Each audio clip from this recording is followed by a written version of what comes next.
on a les premiers croquis, vraiment en mode très sketch. Des milliers de dessins mis bout à bout pour passer de Moutafoukaz, la BD, à Moutafoukaz, le film. Mon nom c'est Angelino. Et toute cette merde autour, c'est Dark Mid City.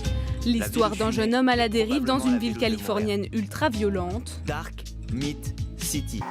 Un projet à mi-chemin entre la France et le Japon et un parcours semé d'embûches.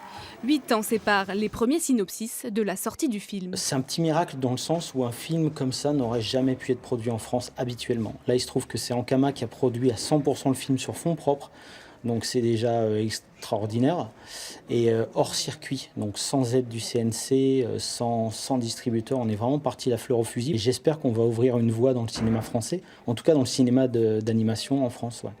C'est le second long métrage des studios Ankama. En 2015, leur premier film, Dofus, avait à peine atteint 100 000 spectateurs. Une expérience sur laquelle la production a capitalisé pour Moutafoukaz. Le premier film était distribué principalement en France et quasiment uniquement en France à la sortie. Là, pour Moutafoukaz, on a une distribution qui est internationale. En France, une centaine de salles projettent le film. Au Kinépolis de l'Homme, première séance un peu tôt pour le public visé, mais les fans d'Ankama sont séduits. Il y a même des émotions qui transparaissaient sur des dessins, mais les émotions transparaissent sont vraiment très humaines et vraiment très bien réalisées. Le film clôt la première partie des aventures d'Angelino, auquel le célèbre rappeur Orelsan prête sa voix à l'écran.